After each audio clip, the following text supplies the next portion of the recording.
We're not crazy, the system is. Tune in to Madness Radio, voices and visions from outside mental health. Wednesdays 6 to 7 p.m. Eastern Time on Pacifica affiliate WXOJLP-FM 103.3 Valley Free Radio. Produced by Freedom Center and the Icarus Project, streaming live, podcasting, and archived at madnessradio.net. Hi, everybody. Welcome to Madness Radio. I'm your host, Will Hall. Thanks for tuning in. Today, we are doing a show that has two parts. We're going to be speaking with a woman who lives in Northampton, Massachusetts, who had a very serious run-in with the drug Lamictal. She almost died, was in intensive care at Cooley Dickinson Hospital, and that drug was prescribed off-label for depression. We're going to be talking with her about that. And also, we're going to be featuring Brooklynne Michelle, who is the host of the Mosh Knit podcast, which is the punk rock knitting podcast. Brooklynne has been diagnosed with bipolar and doesn't take medication. We're going to be talking about creativity and wellness and knitting and punk rock with Brooklynne Michelle.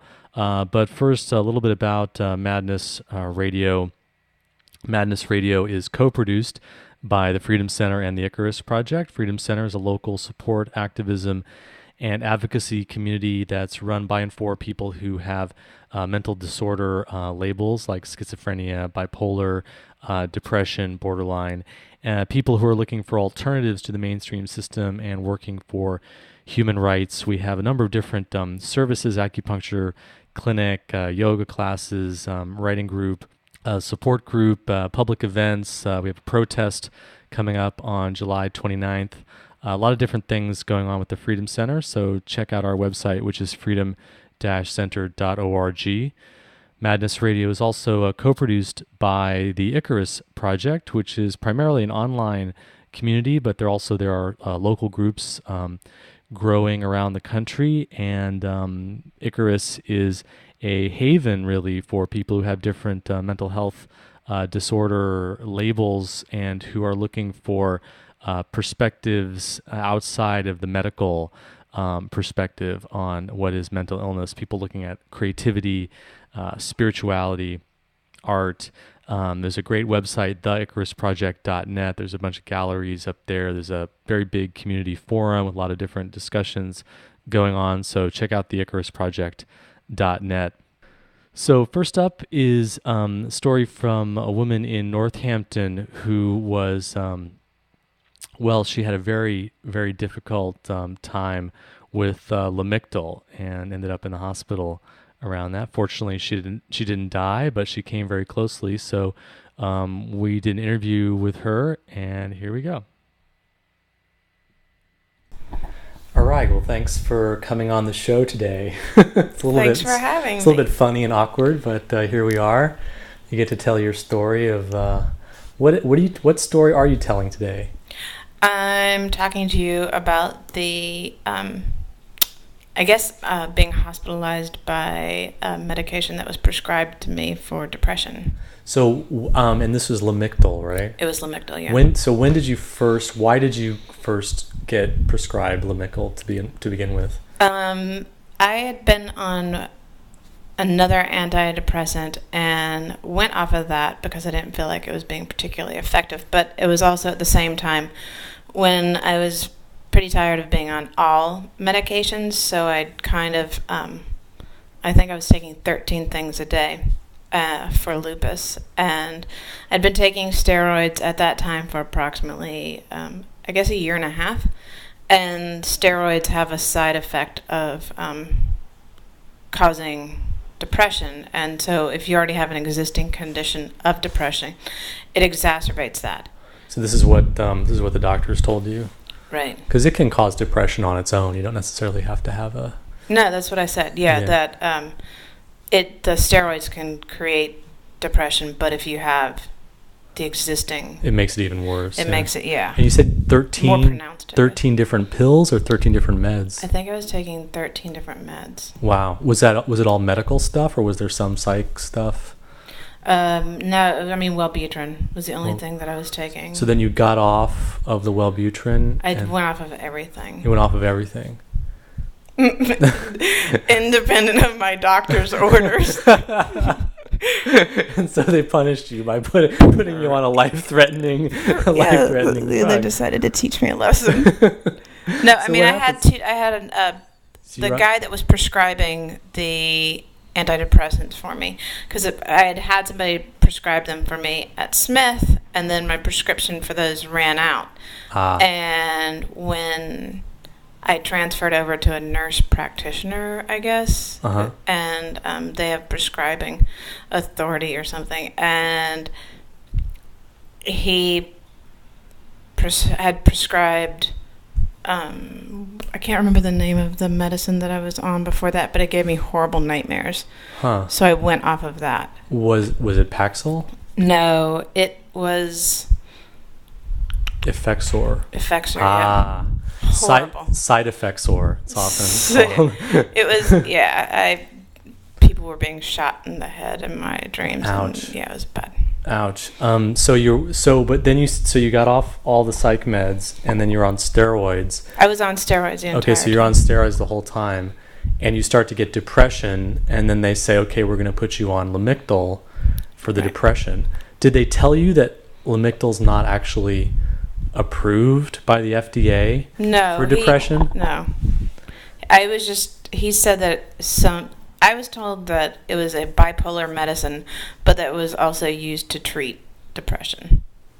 Which is a little misleading. I mean, it's off-label. If you use it for just depression, then it's off-label prescription, and it is used that way. But it's officially approved for bipolar, and you don't have a diagnosis of bipolar. Nope. Do you think you should have a diagnosis of bipolar? No. I'm looking. Actually, sadly. Sadly. Sounds like fun. I'm looking I've seen Crazy Love. What is that? It's some guy Drew Barrymore. I'm bipolar and I'm in love with Ethan Hawke. Crazy Love is the one with Kirsten Dunst or something and the hot guy. But there is the Drew Barrymore one. Maybe I've got them confused. Okay, so she's bipolar in Crazy Love, and it looks kind of Hollywood. Yeah, nice, and her dad's like the governor.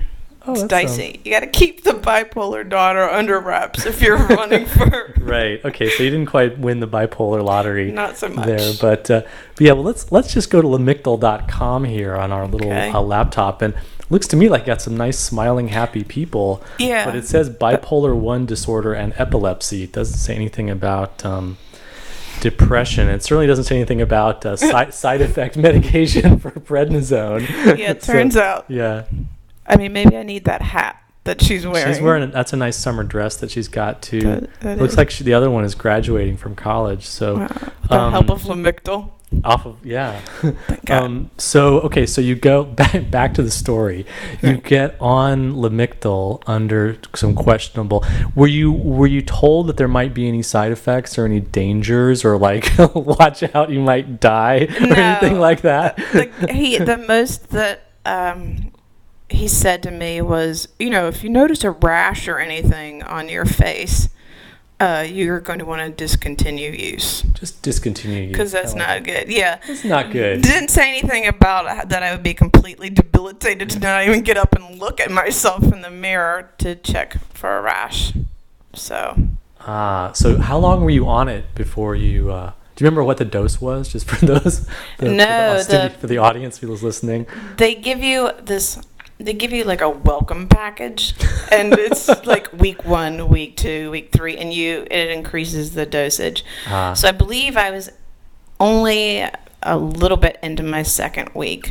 Wow. When I started pretty much feeling like flu-like symptoms. Flu-like symptoms, including being like virtually unconscious for 24 hours. Yeah. Not being able, like having... being unconscious was better than being awake, given the pain that I was in. You were in like muscular joint pain or headaches? Or? Yeah, the surface of my skin hurt, everything. It just hurt to move or to even just be in my skin. And because the reason you were on the steroids is for a diagnosis of lupus, there was confusion about, well, maybe this is the lupus flaring up. And so you thought that maybe this was just an attack of the lupus. Because Dr. Feelgood didn't warn you about maybe you might have flu like 24-hour unconscious. And you had a a fever, right? That was what were the flu symptoms like? The flu symptoms were being really exhausted, feeling very heavy, taking 5 minutes, if not more, to like physically stand up, not having, an appetite. The pains, the muscular and joint it pain. was unbelievable pain, and I knew that something was. I know my body well enough to know that I knew something was out of the ordinary. I mean, not that I've run the gamut with lupus, but at that point I'd had it for a year and a half, and I knew the typical aches and pains that were associated with that. But this is a whole different brand of painful. And so at what point did you start to get worried enough to call 911 or call the hospital or whatever? I saw my doctor on Monday, and I told him that I wasn't feeling very well. This was not the guy that prescribed the Lamictal. This is my lupus doctor, my rheumatologist. And I said, I really don't feel good. Can you take my temperature or something? I feel like I've got a fever. And so the nurse came in and took my temperature, and I guess it was 101. And his response to that was, well, now you know, you've got a fever. So, I mean, I guess like 101 isn't, that much to be alarmed about. But I've been kind of made to feel like I have to be bleeding out my eyeballs to really ask for help. Right. Like to go to the emergency room, I feel like I'm putting somebody out, or they're like. And he wasn't saying, oh, you're on Lamictal, we better check and make sure that you're not having anything. No, because I was also taking, and I have had lupus I typically have like night sweats, and I get a fever and a little bit of a feverish feeling in the evening. From having lupus, but then I was taking oral chemotherapy as well. And so, it's either like, oh, is it lupus or is it any of the number of drugs that I'm taking? So I think it was Tuesday or Wednesday, that I went in. I called my friend who picked me up and took me to the emergency room because I was just feeling so horrible. And I had 104 fever at the time when they checked me in. 104 fever. Yeah. And that's life-threatening. Evidently, yeah. I was, it spiked to 105. That's when they put me in intensive care. I was feeling a little Jacob's ladder. Like my mind was going to broil. And don't they put you on some kind of like emergency, like get her on the freezer bed kind of thing? Yeah, I like to call it the ice sled. The ice sled. So they put you on this slab of ice, basically, and try and cool your body down. And I hate the cold as it is. I loathe it. I can barely stand to be in Massachusetts in February. So being on this bed that was 60 degrees with just pumping cold water through constantly, it was a nightmare, especially since I have Raynaud's phenomenon / syndrome, which affects the circulation to the tips of my fingers and my feet. So they're bone white at this point. That was really excruciating on the fever and the... Exactly. So they're trying to lower my fever. And they were, at this point, they're concerned about you dying. Is that right? Pretty much. Yeah. Because they couldn't figure out what was going on because I was admitted to the hospital Wednesday. They started doing MRIs and CAT scans, and then they had all my medications, so then they gave me more of that medication. Oh, they actually gave you a little dose of Lamictal. Yep. Ramp it up from 104 to 105. Let's see what she can do. Some people can afford kiln sessions, so decided to see if I could cook things for them. They gave me more of the medicine, so then. I had been feeling better, but who doesn't with 5 bags of saline and a morphine drip? Morphine drip. That's good for masking the symptoms. Exactly. So then what happened? Did some administrative clerk like look on Google and look up your symptoms and figure out that, hey, maybe it's the Lamictal? When did they start suspecting that maybe this was a drug reaction? I think probably at the point where I started vomiting and peeing on myself uncontrollably. Okay. They were like, oh, yeah, you're going to get the sensation. After we put you through the CAT scan and the MRI, you're going to have the sensation of needing to urinate. And so I was like, oh, this must just be the sensation. And it turned out not so much. But Wow. and then today, since I couldn't control some of my bodily functions, the drug and disease specialist came up, and he was the guy that, like had looked up all of my symptoms and saw everything, Yeah. and then was Yahoo like, search. yeah, he's like, I've been on Yahoo. Turns out Lamictal, and so yeah, he's the guy that kind of. It was like, I think it's your depression medicine. Connect the dots here. So you had a rash. That was what they connected the dots with, right. The rash that you had. Yeah, and he's actually on the Lamictal website. Once you get past the smiling people in the summer dress and the college grad, and you scroll down, it says important safety information about Lamictal. Yeah, the first signs of a serious reaction. I think what you went through was a serious reaction. I hope so. So it doesn't say anything about rarely. It does say rarely deaths have been reported. So yeah. Well, I'm glad they checked the Lamictal website. Yeah. Phew. Yeah. Yeah, I guess that the deadly Lamictal rash is pretty much. That's one standard. Of the, that's the like last signs. That's the calling card of my swan song. Right. So then the cure, it sounds like, is they took you off the Lamictal and then you took me off got better. Pretty much everything. Mm-hmm. And I think that they administer. I mean, I was on morphine and saline and a bunch of other stuff that they were putting in intravenously, and then they put me back on Wellbutrin, which has been fine. Because you were so depressed after having this experience. After my near-death experience, my brush with death, yeah. And then your body just kind of bounced back after they took the Lamictal out of the picture. Pretty much, yeah. Turns out, I started feeling much better and a lot less flu-like. So that was a good time.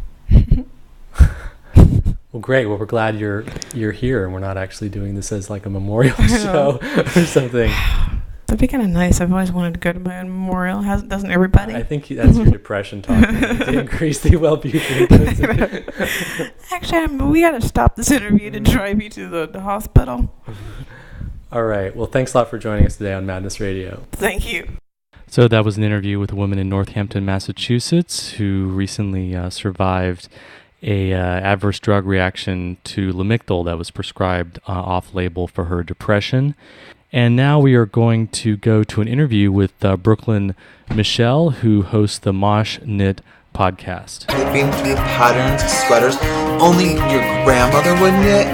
Do you wonder, where's the blood? Where's the guts? Where's the gore? Are you a punk rocker who happens to knit? Well, then this is the podcast for you. This is the Mosh Knit! And I'm your hostess, Brooklynne Michelle. I was 11 years old when I was diagnosed with bipolar disorder. This diagnosis came after my mother was very concerned because I would often, from the age of 7, not sleep for several weeks, or sleep non-stop for several weeks. I would become not hungry and over-energetic. I would be bouncing off the walls, painting, sewing, dancing, whatever I could do, running around the house. When I was 11, it reached a point where my mother was extremely concerned for me. I was no longer just not sleeping for weeks, but I was also reaching stages that would come afterwards where nothing felt happy, nothing felt good, nothing felt right. Life seemed unfair, unpleasant, unreal.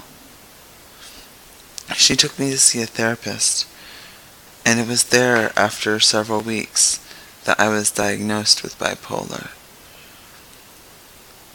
The therapist sat both me and my mom down for my diagnosis and stated, "Your child is manic depressive, otherwise known as bipolar. This means that for the rest of her life, she will swing from high euphoric manic stages where she doesn't need sleep, food, air, life, down to extreme depressive states where she'll most likely try to commit suicide." I was told there in that doctor's office with her cheap 80s art on her walls and her tacky Walmart wannabe Chanel suit that I would never live a normal life, that I could never live alone or by myself, that I would always have to live with either my parents or a guardian from the medical community, that I would spend most of my life bouncing in and out of institutions, that I'd probably be dead by 25, that I would probably try to commit suicide at least 10 times, and one of the times I'd probably be successful. And at 11, I sat there and I thought, well, what's the point of going on? Maybe I should just jump in front of a car now while I'm still loving life and happy, instead of having to deal with this kind of life. I'm now 24, and I found that none of what that doctor told me is true. I was also told that I would have to be on medications, mood-altering, life-altering medications, for most of my life. And yet again, that's not true. When I was 19, I finally realized that the lithium and Zoloft that I was taking every day turned me into a mindless drone. It truly turned me into a Borg, into an android that had no feelings or emotions. My happy sounded like this. My sad sounded like this. And everything in between it sounded like this. So, with much research on the internet, I decided that at 19 years old, I was going to go off my medications. I decided that I would live much better bouncing back and forth insanity and creativity, depression, and life than not having a life or having an emotion or feeling. So I started to eat healthier. I learned to meditate, to relax, to center myself. I learned to be active in community, in life, and through those various practices and techniques, I have been able to control my bipolar. I have been able to feel both extremes, but not as intensely. I've been able to dance, to breathe, to run through the woods. And one of the things that I found also at 19 that helped me a lot was knitting. Now people might think that this is insanity, that this is unreal and crazy. How could knitting ever help your mental status? How could knitting ever help your life? And I don't understand necessarily how it did at first, but then I realized when I was manic, it gave me something to do all night. I mean, I would have found something to do anyways, but when I was manic, it gave me something productive to do. I could do a sweater in a night, or in a couple nights. I could make hats and scarves. I would knit for like 23 hours and then take a nap for half an hour and get up and do the same exact thing again, and just non-stop. Sometimes knitting straight through a week without even moving, just changing projects and yarns. And so it gave me something to control. It was very early on that I noticed that my bipolar is more severe when I'm manic. Things in life seem unreal. This world seems unreal. Everything seems plasticky and fake. And that I'm just stuck in this matrix of life, and that death is the only way that I can escape. And once I'm dead, I will be able to return back to the real earth. Or that the world is ending and nobody understands it but me. And so the only way I can, beat and survive the end of the world is to commit suicide. So keeping my mind focused and my hands busy and my mind free helps. And knitting does that for me. It also creates a nice meditative lull that even if I've been knitting for 23 hours and it only seemed like an hour, helps me lull into sleep and not think about what if, where am I, how did I get here. And then on the other hand, when I'm depressed, that one thing that I can do is knit. And even if I'm knitting something that's total crap, if I'm knitting a cardigan that at this moment feels so ugly and unproductive and horrendous, I can look at the lace shawls that I've completed. I can look at the afghans I've knit. I can look at the intricate cable family tree design that I designed and knit. And it reminds me that life isn't just. It reminds me that life isn't totally crap. Another craft that has helped me, especially through depression, is my scrapbooking. When I scrapbook, I can scrapbook all these loving stories. I have several different scrapbooks. I have an artistic scrapbook, a life scrapbook, a happy story scrapbook, and a knitting scrapbook. And I only work on them when I'm happy or even when I'm in a manic state. And when I'm depressed, just flipping through those pages reminds me that this is just a stage and that I'll get through it, and that I survived once before, and that there are happy things that happen in my life, and I am happy every once in a while. It reminds me that life doesn't always suck.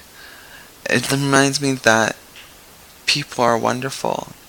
Also, I tend to leave myself little notes, little phrases like, "You'll get through this," or "Remember that just because the depression hurts so bad, suicide is not a relief of that pain.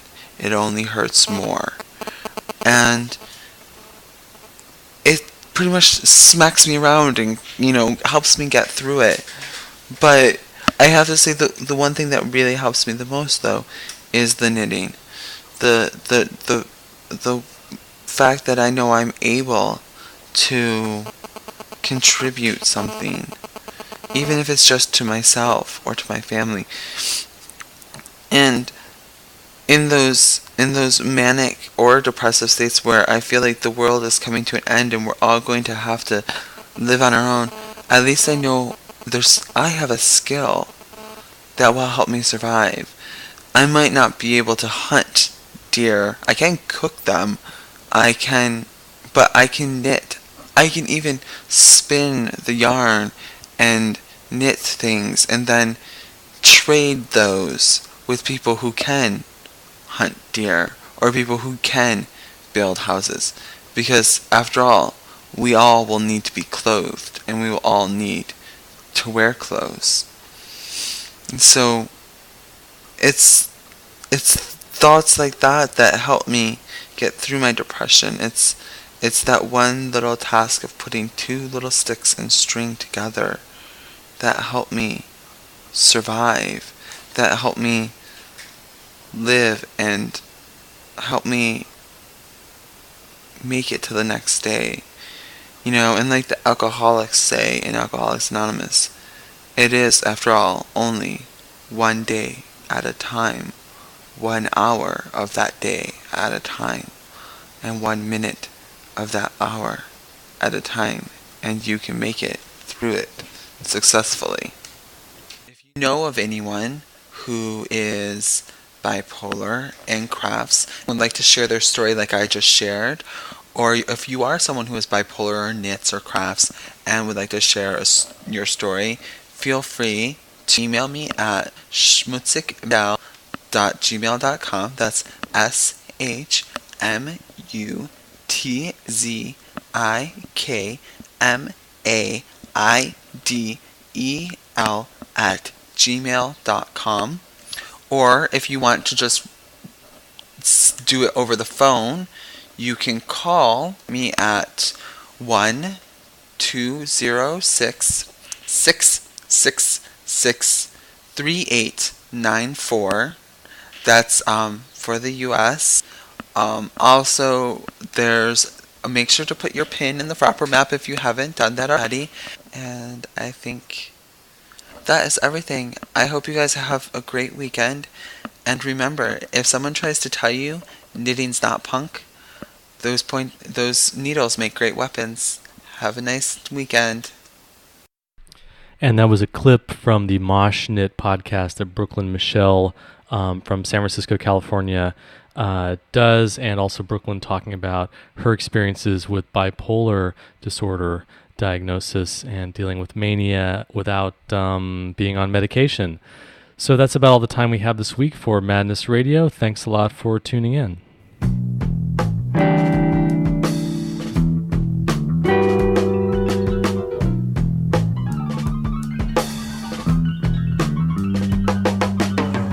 You've been listening to Madness Radio, Voices and Visions from Outside Mental Health. Madness Radio is broadcast every Wednesday, 6 to 7 p.m. Eastern Standard Time on Pacifica affiliate WXOJ-LP-FM 103.3 Valley Free Radio in Northampton, Massachusetts. For our live internet stream, podcasting, show archives, and more, visit madnessradio.net. Madness Radio is co-produced by Freedom Center and the Icarus Project. For more information, check out freedom-center.org and theicarusproject.net. For more mental health radio, listen to the News Hour from mindfreedom.org, Wednesdays, 4 p.m. Eastern Standard Time. If you have an idea for a story or guest on Madness Radio, or you just want to share what's in your head, contact us at radio@madnessradio.net.